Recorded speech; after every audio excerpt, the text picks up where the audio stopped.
আর শুরুতে যেদিকে নজর রাখতে হচ্ছে, রাশিয়া ইউক্রেন যুদ্ধ নিয়ে হোয়াইট হাউসের বৈঠক শেষে ট্রাম্পের তাৎপর্যপূর্ণ মন্তব্য, যেখানে তিনি বলছেন যে রাশিয়া ইউক্রেন যুদ্ধ শেষ হতে চলেছে, কিন্তু কবে শেষ হবে সেটা এখনই বলতে পারছি না, তবে যুদ্ধ শেষ হবে। হোয়াইট হাউসের বৈঠকের পর জেলেনস্কিকে পাশে বসিয়ে পাশে নিয়ে এই মন্তব্য ট্রাম্পের। জেলেনস্কি চান যুদ্ধ শেষ হোক, পুতিনও চান যুদ্ধ শেষ হোক। আমি মনে করি পুরো বিশ্বই ক্লান্ত, আমরা এটাকে শেষ করব। আমি 6টি যুদ্ধ শেষ করেছি এবং ভেবেছিলাম এটি সবচেয়ে সহজ হবে। আমি আত্মবিশ্বাসী যে আমরা এই যুদ্ধ শেষ করতে পারবো। তাৎপর্যপূর্ণ এই মন্তব্য করেছেন মার্কিন প্রেসিডেন্ট ডোনাল্ড ট্রাম্প। আমরা জানবো বিষয়ে অয়ন ঘোষাল সরাসরি প্রতিনিধি রয়েছেন আমাদের সঙ্গে। অয়ন, যেখানে মার্কিন প্রেসিডেন্ট যুদ্ধ শেষ হওয়ার ব্যাপারে আশাবাদী, তিনি বলছেন হোয়াইট হাউসের বৈঠকের পর জেলেনস্কির তার পাশে বসে এবং তিনি এই মন্তব্য করছেন, পুতিনও চাইছেন যুদ্ধ শেষ হোক, এটাও তিনি বলছেন, কিন্তু আদৌ এই যুদ্ধ সত্যিই কি শেষ হবে বা শান্তি চুক্তির জায়গায় কতটা দুই দেশ আসবে, কি আপডেট রয়েছে অয়ন?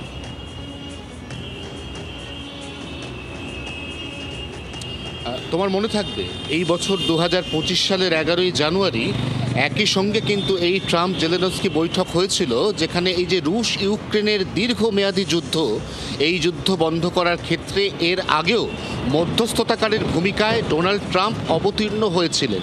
ডোনাল্ড ট্রাম্প নিজে মুখে বলছেন তিনি 6টা যুদ্ধ শেষ করেছেন।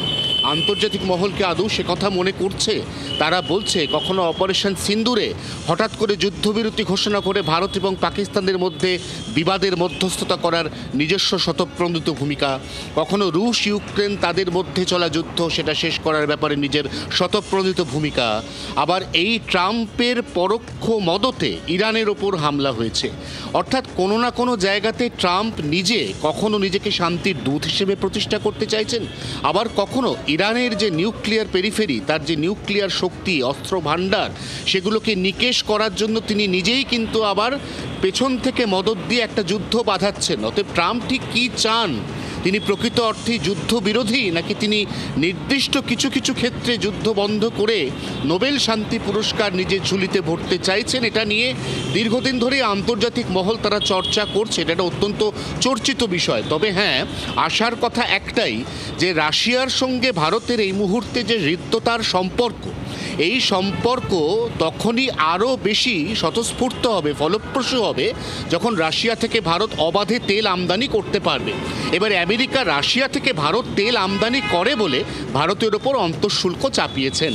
এক্ষেত্রে রাশিয়ার সঙ্গে আলাস্কাতে ট্রাম্পের যে বৈঠক, এবং তারপর যদি এই হোয়াইট হাউসে ট্রাম্পের সঙ্গে ইউক্রেনের বৈঠক, এই দুটো বৈঠকের পরে আরও গোটাচারেক বৈঠকে রাশিয়া এবং ইউক্রেনের মধ্যে এই বিবাদের যে পরিস্থিতি, তা যদি কিছুটা প্রশমিত হয়, তাহলে আন্তর্জাতিক মহলে প্রথমত ভারতের ফায়দা রয়েছে, এবং দ্বিতীয়ত ভারত রাশিয়ার সঙ্গে খোলাখুলি তখন ব্যবসা করতে পারবে। তখন হয়তো ট্রাম্পের যে অন্তঃশুল্ক নীতি, এই নীতিটাও কিছুটা নমনীয় হবে। অতএব ভারতের এই মুহূর্তে পাখির চোখ এই যুদ্ধ থেমে যাওয়ার দিকে, একথা নিঃসন্দেহে মনে করে আন্তর্জাতিক বিশ্লেষকরা। তার পাশাপাশি ট্রাম্প শেষ পর্যন্ত কতটা সফল হন বিবদমান এই দুই দেশের মধ্যে যুদ্ধ বন্ধ করতে, সেদিকেও কিন্তু সবার নজর রয়েছে। নীলাঞ্জনা। অয়ন, ধন্যবাদ তোমাকে। আর এই প্রসঙ্গে মার্কিন প্রেসিডেন্ট ঠিক কি বলেছেন শুনুন। The war is going to end. When it ends, I can't tell you, but the war is going to end, and this gentleman wants it to end, and Vladimir Putin wants it to end. I think the whole world is tired of it, and we're going to get it ended. It was, I've done 6 wars. I've ended 6 wars, and I thought this maybe would be the easiest one, and it's not the easiest one. It's a tough one. A lot of reasons for it. And they'll be talking about it for a long time, but they'll be talking about the others. Look, India, Pakistan, we're talking about the big places. When you look at, you just take a look at some of these wars. You go to Africa and take a look at that. Rwanda and the Congo, Republic of the Congo. That's been going on for 31 years. বাংলার আওয়াজ, বাঙালির আবেগ, জি 24 ঘন্টা।